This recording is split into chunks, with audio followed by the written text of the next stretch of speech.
I'm Dr. Steven Zemanek, and today's question comes from the state of Texas. He writes, I've been praying for something for a long time and haven't received an answer. How long does it take for God to answer prayer? Absolutely fantastic question. It's one that every person who prays has either thought or asked out loud.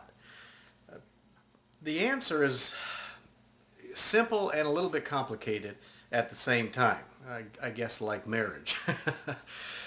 Prayer is not a magic talisman. It isn't saying the right words in the right orders to get God to do the right thing by us.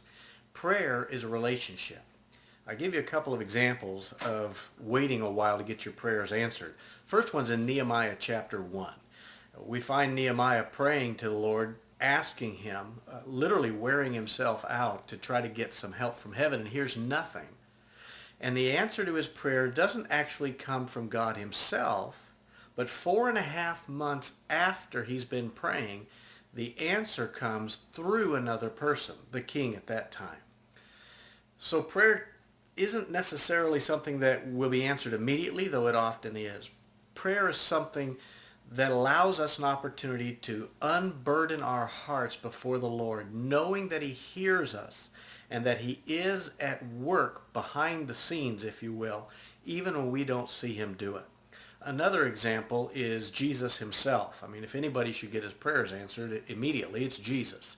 We see him in what's known as the Garden of Gethsemane on the night that he was betrayed.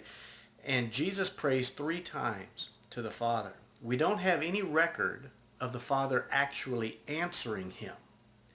And so the assumption is that the events that took place immediately following the third prayer are the answer that the Lord has.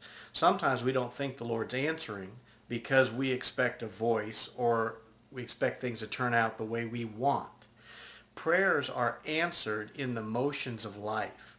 God will use people, situations, and circumstances around us as ways to answer just as easily as he will giving us a voice in our mind telling us the answer that we've been asking.